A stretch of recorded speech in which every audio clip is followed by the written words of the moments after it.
Hello, everyone, and welcome to the new episode of You Can Exhale Now podcast. After a month-long hiatus, I am very excited to welcome Mariah Ehlert onto the podcast. And Mariah is a lot of things. She's a certified Neurosculpting Facilitator. She's also a master nutrition therapist, as well as she is a portrait photographer and a really good one. And she is also a visionary and had rebel brain. And so if that wasn't enough, she has also worked on Wall Street for more than 20 years. And probably that experience taught her a lot about stress and our brains and how to take care of our brains and minimize stress.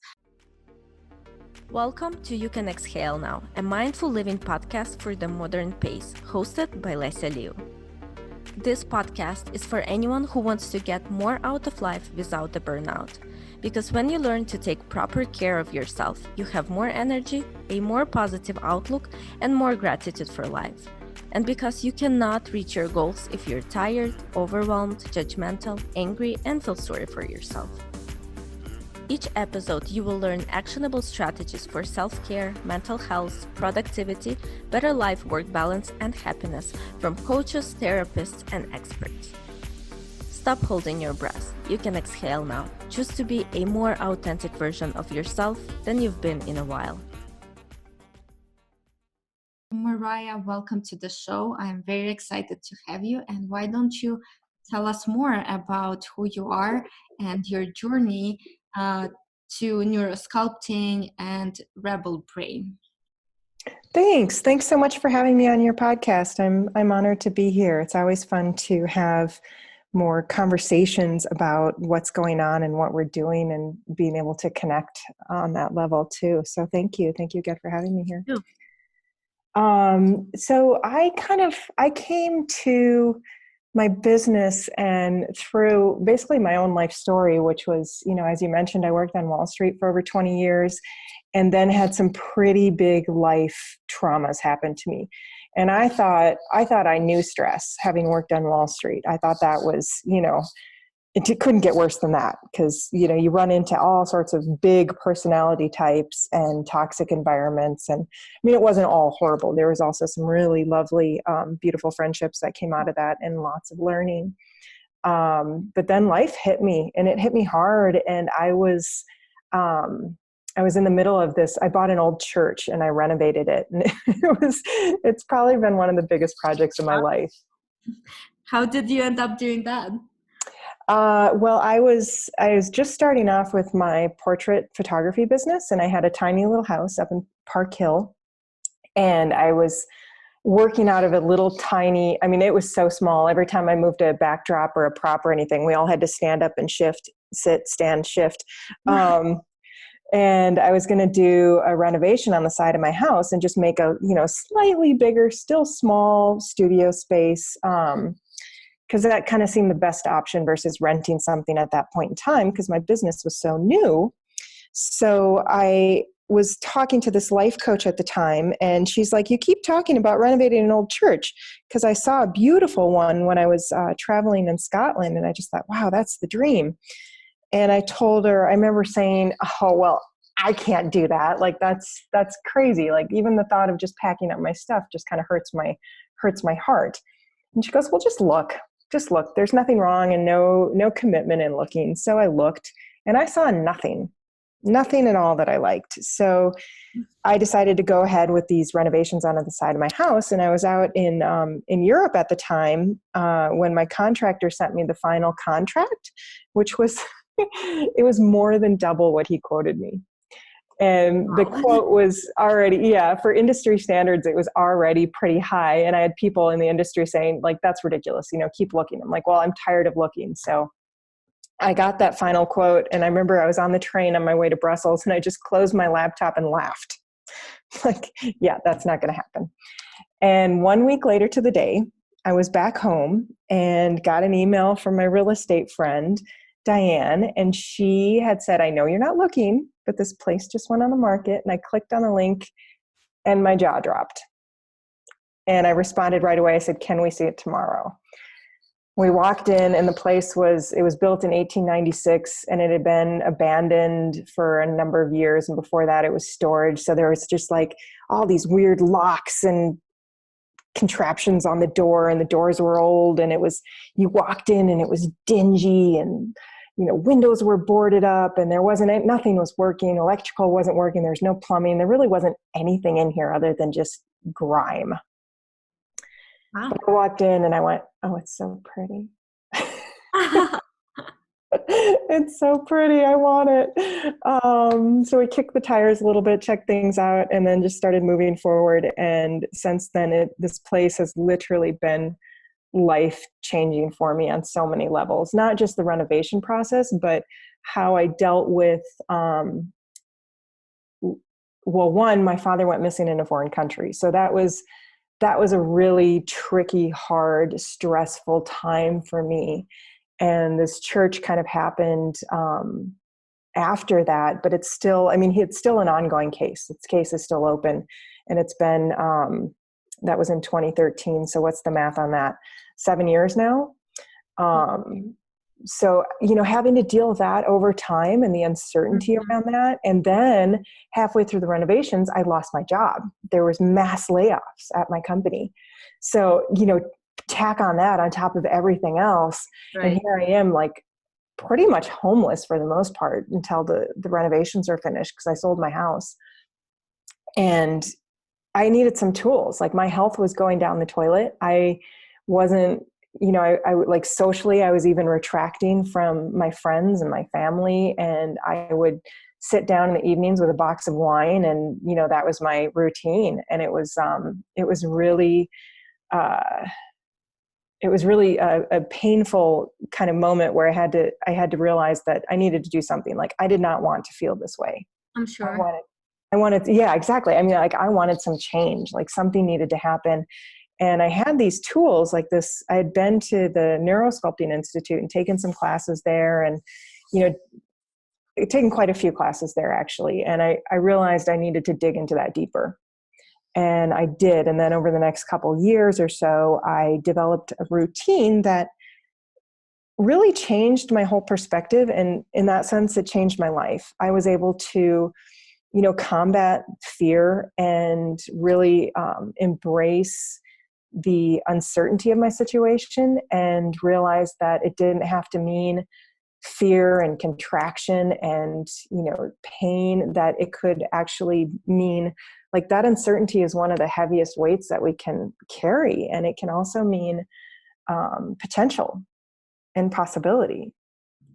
Yeah. I think it's great, especially about the uncertainty. I think we're always looking for that certain thing, and we take a lot of things for granted, and we kind of trick ourselves in believing that everything is stable and it's always will be here. So yeah, exactly. Can you fast forward to, you talked a little bit about Neuro Sculpting Institute, and can you fast forward to the Rebel Brain and what it is and how you ended up doing that? Yeah, absolutely. So zooming forward, I kind of got to the point where I wanted to share these tools. They had worked so well for myself and for people around me that I realized it was time to create something to give back and to share them in a very digestible way. And what I wanted to do is go back and work with, people that were in high stress environments and high stress careers, and to help them create a routine, a practice that can support them in their careers, their relationships, their health. So that's when I created Rebel Brain, and to help basically promote greater brain function, because once we calm down that stress response, we have more access to that higher, more human brain. Yeah. So can you share specific, I guess, strategies or specific ways in which we can alter our brain, really, is what's going on, and how do we improve brain function, and how do we get the brain to work with us instead of against us? You betcha. I love sharing these tools so much. Obviously, built a whole business around it. But basically how it works is I like to look at it as speaking the language of our brain. So there's two primary parts of the brain that I like to work with: that midbrain, which is our limbic system, or the fight or flight, so that stress response. And then the higher brain, which is also called the prefrontal cortex, for people that want to get really nerdy like me. And what we can do is through like this modality, so basically we have our brains are neuroplastic, which means they're moldable, and we're using this neuroplasticity every day, all the time. Maybe not every second, but you know what I mean? Like, we're using this frequently, and we're learning whenever we're learning and changing and adapting to our environment or our situation. We're using this. So neurosculpting takes that natural neuroplasticity and puts a structure in the meditations to get it to work for us instead of against us. So how we're doing that is calming down that limbic center. We're calming down that old lizard brain. And when we calm that down, it has an inverse relationship with our prefrontal cortex. So by calming that down, first of all, that's the most important thing we could do, full stop, for our health, our relationships, our career, our lives, is to calm that stress response down. Because our bodies, our brains don't know the difference between a perceived stress, so something we're worried about or anxious about. I mean, all of that is happening in our perceived future. It's not happening to us right now. So our brain is going to react as if it is happening right now, because it doesn't know the difference. It could be, you know, if it thinks, okay, we're worrying about something, so there must be a mountain lion attacking me. Mm-hmm. Yeah. And it's such a big part of it too, because when I found myself, you know, with anxiety as well, and people would just say, well, don't worry about it. It did not happen, or it doesn't have to happen, and stuff like that. I think a lot of people do not understand that for your brain, it's all the same, whether you're imagining it or whether it's happening for real, it feels exactly the same. Yeah, exactly. And that's also kind of how like post-traumatic stress works too, is we're reliving that trauma in the real moment. Like, our brains don't know that it was past either. It's, okay, well, that was traumatic, so she thinks something's traumatic, so trigger this response. Yeah, it's a really good point. So calming that down and orientating ourselves to safety, to things of safety around us, is a big step to calming that response down. So when you feel yourself starting to get worried about something or stressed, there's a couple of really good go-to tricks that I like to do. One is, or when you're when you notice triggers come up, that's another really good time to use these tools too, because there's some old story or old pattern that's causing us to react very strongly.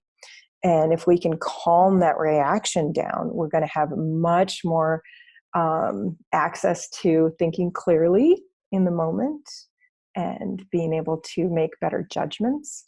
So one of my favorite tricks is, or tips is, to shake. You know, do like a full body shake. And if you're somewhere public, like go into a bathroom stall or something, and just give yourself, you know, like, the longer you can do it, the better. But, you know, even like 30 seconds can give you some relief from that built up, because there's a physical response happening in your body. So when you can release it somehow, or, you know, do some crazy dance, whatever it is, to like move that out of your body, it can help give you some calm immediately. And beyond that, just reminding yourself too that, you know what, my basic needs are taken care of. I have shelter over my head.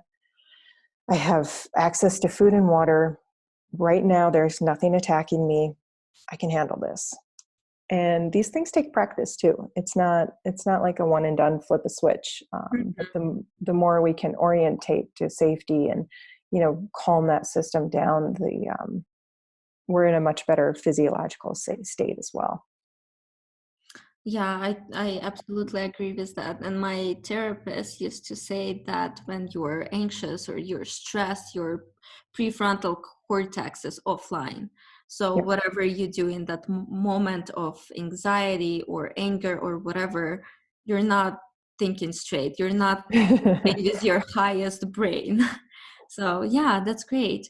And Exactly. so you started kind of talking about meditation and building kind of structures to change our brain and to maybe even replace some of the parts, some of the patterns with new patterns. So can you speak a little bit more about how does that process go? Is this just a meditation everyone can do at home? Is there a special structure?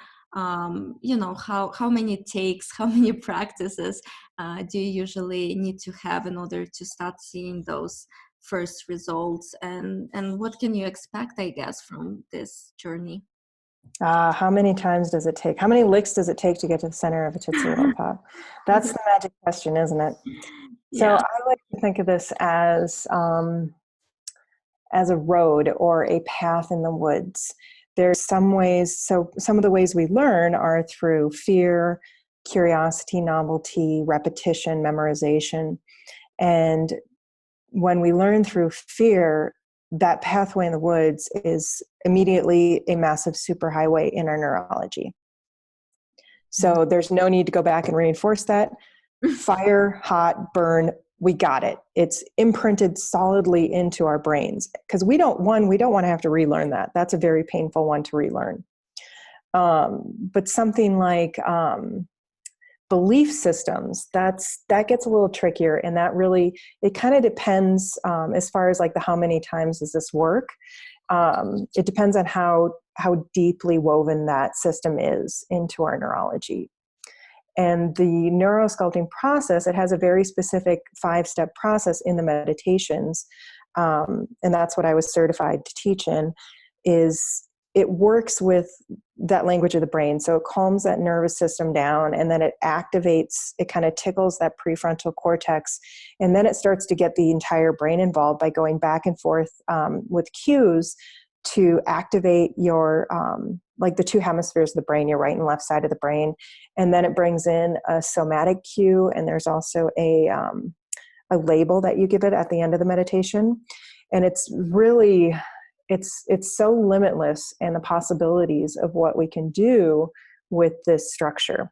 So your other question, as far as, like what kind of things can we redo? Like for a lot of us, we've had, a lot of us have this limiting belief of I'm not enough, or I'm too much, or I'm too short, I'm too tall, I'm too masculine, I'm too feminine, I'm too bold, I'm too meek, I'm too, it's like the whole spectrum. I mean, pick one of those. We've probably had an experience in it. Mm-hmm. And those beliefs deeply become embodied in us, so that we start to make decisions and act out based on those beliefs without even consciously going over it. Like, well, hang on a second, maybe my too muchness is perfect, is exactly what's needed. And, maybe even though I don't feel enough or good enough for this opportunity, this job that came up, I'm going to try it anyway, because that's just a belief. Like, who knows? Maybe I'm, great for it, and, my personality will shine through. So that's just kind of an example. So back to like, how long does it take to get there? That's really the brilliant question. To the analogy of the pathway in the woods, the first time we go to train a new pathway, it's like walking in the woods for the first time. And there's all the underbrush and trees and, the vegetation there. And we probably don't see that first time we go there, but we've been there. So the next time we go there, we're putting in a little bit more of an imprint. And the more often we do it, the stronger it gets. So there's 2 sides to that. One, it depends on how deeply, this old story is in our neurology. And 2, it depends on how often we do the training. Does that make sense? Yes, absolutely. So would you say that this is something that's safe to do every day, every other day? Oh yeah, we're already using that neuroplasticity every day. So the more often we do it, the more powerful it can be, and the more it can have an impact on our lives. I like to do it every day. I don't always get to do it every day. Sometimes it's once a week. Sometimes it's once every other week. But I aim for more consistency in that. So as far as meditation goes, right, as far as this neurosculpting goes, is it more effective to target one area at a time? Let's say it's a limiting belief you have, or an issue in relationships, or issue with your career or work, or does it really matter if today I'm targeting relationships, tomorrow I'm targeting my performance at work, the next day I am targeting a limiting belief about myself? Is that kind of an important part of it, or is it kind of however you feel that day and whatever you want to tackle that day? Yes, I think that's a really good question. I like that question a lot. And it's funny too, because my word for this year is focus. Just running two businesses, I've really had to focus and get more precise about my actions. And I think that applies to your question, because one thing is, yeah, there's a million things we could, go in and work on. But what I like to do is, and I do this with my clients too, especially private clients, because we have more time together, is narrow down on what is the underlying belief that's affecting the majority of your actions in your relationship and your career, and work on that. Because that's going to be, like, what is the belief? What is the underlying issue that's going to have the most impact on the rest of your life? Is it releasing the stress? Where's the stress coming from? What is the fear behind the stress? And what's the real fear under that fear? Does that make sense? Yeah, absolutely. Yeah. So getting down to the root cause, because when you can get down to that root cause of, am I enough? Am I lovable? Will people like me? Or will I end up, like my deepest fear is I'll end up homeless and alone under a bridge. And, like then working on that and empowering from there, instead of working on all the minutia of life. Because I find when you work on those, those core roots, those core beliefs, that's where the brilliance comes, and where you can really start to access your potential and your joy in life, and not get tied up in all the little tiny details as much. I see. And we've talked a lot about fear and stress and anxiety, and you kind of mentioned that safety aspect. Can you talk a little bit more about how we can nurture that safe space inside of us? Because for me, that was one of the biggest differentiators of learning that I'm safe, training my brain to understand that I'm safe, and that, like you said, perceived future versus what's going on right now is completely different. Can you talk a little bit more about how we can develop that sense of safety inside of us, maybe using neurosculpting and all of the other techniques? Yeah, of course. What was it that was the biggest grounding force for you for feeling safe? I would say it's, meditation is probably one of them. And then one thing I'm doing, kind of like this trick, talking to my brain whenever I start feeling anxious, I try to analyze, what's going on, like, why am I getting worried? And if there is nothing that's really going on, maybe it's just a little bit sensory overload. Maybe music at this bar is really loud or something like that. I kind of talk to myself like, no, you're safe. It's a little bit loud, but you're completely safe. You're in your body, you're with your friends having fun, everything is okay. It's just a little bit loud. And honestly, that kind of calms me down a lot. Just analyzing, am I really safe, or is there something that I really need to worry about in this moment?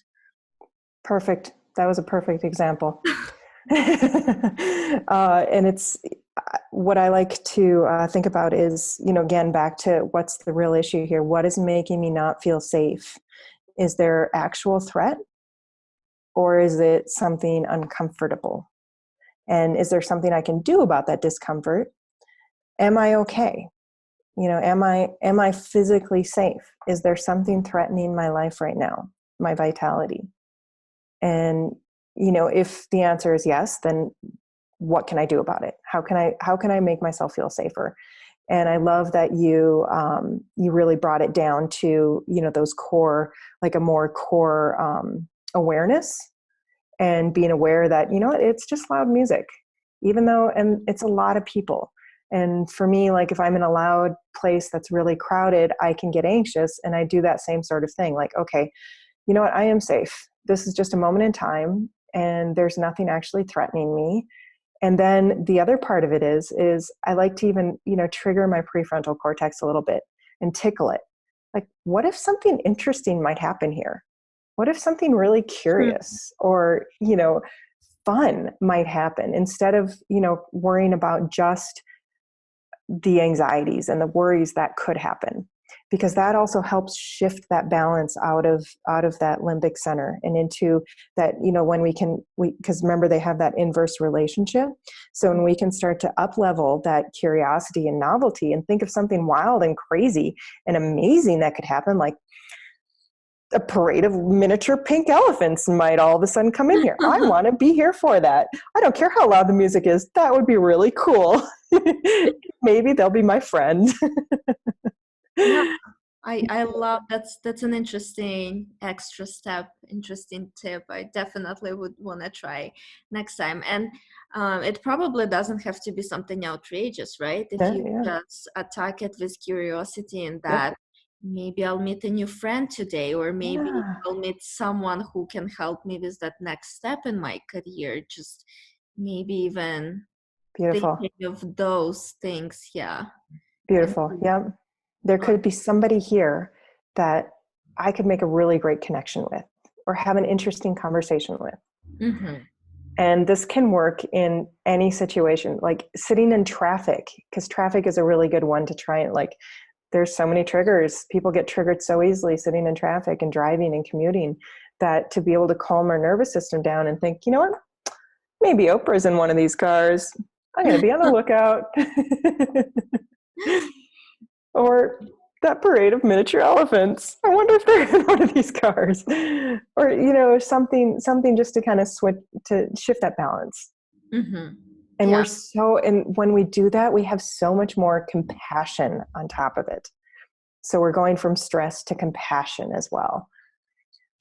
yeah. I think compassion is another big part of it's almost like an antidote to stress, wouldn't you say so? Like being compassionate to yourself, being compassionate to other people. You know, it's so easy to become angry while you're commuting and start flipping people off versus really, you know, approaching the situation with compassion to other people and self-compassion, you know, like, yeah, I'm stuck in traffic, but so are these people. Maybe they had a difficult day at work, right? And now they're stuck here with me. um, how can we develop more compassion though, or is this something kind of we're born with? Oh, I believe so. Absolutely. I guess and so I have two dogs, and one of them, they're about 4 years apart in age, and they're like little kids. And one will get really jealous. She gets really jealous when I pay too much attention to the younger one. And I bring this up because I talk to my dogs. Um, I think of it as, like the love we have to share isn't finite. There's an abundance of love to share. And my love isn't split between my two puppies. It grows. Like the more wonderful friends that come into my life, or people that have children, your love doesn't get split between the children. Your heart just expands more. I love that comparison. And I feel like it's the same as with compassion. Like the more compassion we have, and the more situations we put ourselves in with the ability to have compassion, especially self-compassion, and, honoring and forgiving ourselves, and knowing that our situation, whatever it is, like however we got there and whatever stress it's giving, like give yourself some self-compassion. It's okay. Like we'll get through this. Give yourself some love. And it's not going to diminish love from somebody else. It's going to actually grow it. The more we fill up our own cup, right? That analogy, the more we have to give to everyone else. I absolutely love this analogy, and I think it's beautiful, you know, the idea of expansion, and that the more you give, the more you actually have. So I think it's beautiful. So let me ask you this, since we're recording it right around middle of January, we're just getting to second half of January. I think you know my question. Can you talk a little bit about resolutions? And like you've mentioned, you know, your word for this year is focus. So how can we focus? How can we follow our New Year resolutions and not fizzle away from them? And what do we do if we do find ourselves slipping already away from those New Year's resolutions? How can we, again, enlist the help of our brain to help us stay on track? Yeah, absolutely. I love this question, and I love talking about this because it's fun. It's really fun. It can be fun because this time of year, especially, is when people kind of start to lose momentum. It's halfway through January, and things get a little sticky. And our brain isn't always working for us. It wants to go back to those old patterns. Because back to that safety question, it wants to orient to safety, and predictability is the safest thing. Even if whatever the status quo is for us is not serving us, is not helpful or even dangerous to us, that part of our brain still wants to hold on to it because it's predictable, even if it's a predictable pain. Mm-hmm. So I like to look at that and really know that, like kind of talk to my brain, like, you know what, that pattern doesn't work for us anymore. We're going to change this. And it immediately responds with, change is scary. I don't know.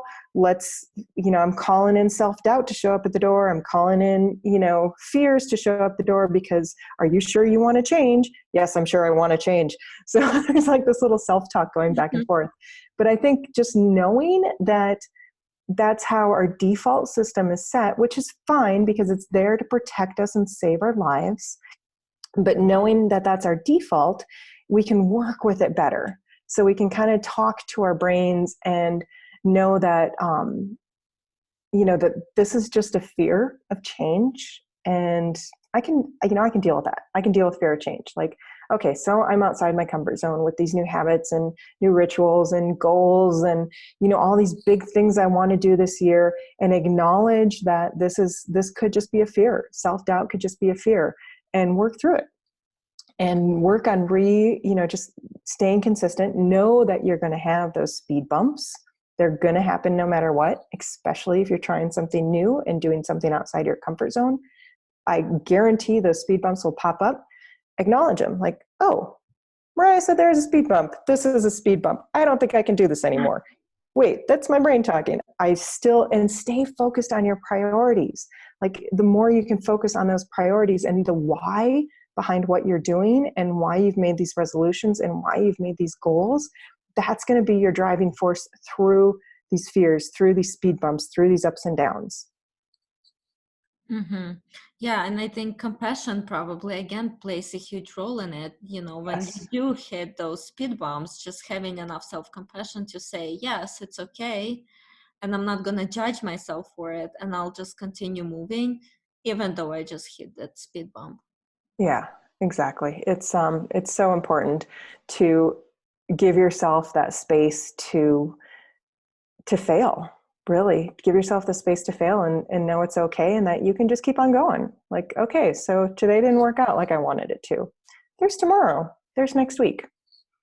Some other tips that I really think are important with staying on track, and it may seem like a no-brainer, but sleep. Get sleep. Get good sleep. Because when you get good sleep, and because I have a nutrition background, I'm gonna say nutrition too. One of the most important things, like, we can do all the meditation and down regulation of our stress response that, all day long, every day. But if we don't have good nutrition, they're so integral, dependent on one another. Or the inverse, if you have excellent nutrition, but you don't do anything to manage your stress, you're still not going to have optimal health. So they're very, very important together. And getting sleep is a way to give our brain that rest it needs so that the limbic center isn't on high alert. Because when we don't get enough rest, we aren't eating well. That limbic center is going to stay on high arousal, high alert, and it doesn't need much to stay there. So the more rest we have, the more we're calming our nervous system down. So we have more access to that prefrontal cortex. And what's in there? willpower is in there as well. So we're really setting ourselves up for success when we eat well, we sleep well, and give our systems time to downregulate and calm down. Mm-hmm. Yeah, so it's this like holistic approach. You cannot really have one without the other. You cannot have mental health without physical health, and vice versa. Yeah. Or you can have health, but you're not going to have optimal health. You're not going to have full access to basically the whole system. They're all connected, and the whole gut-brain connection too, which is probably another conversation for another day. But yeah, it's very important.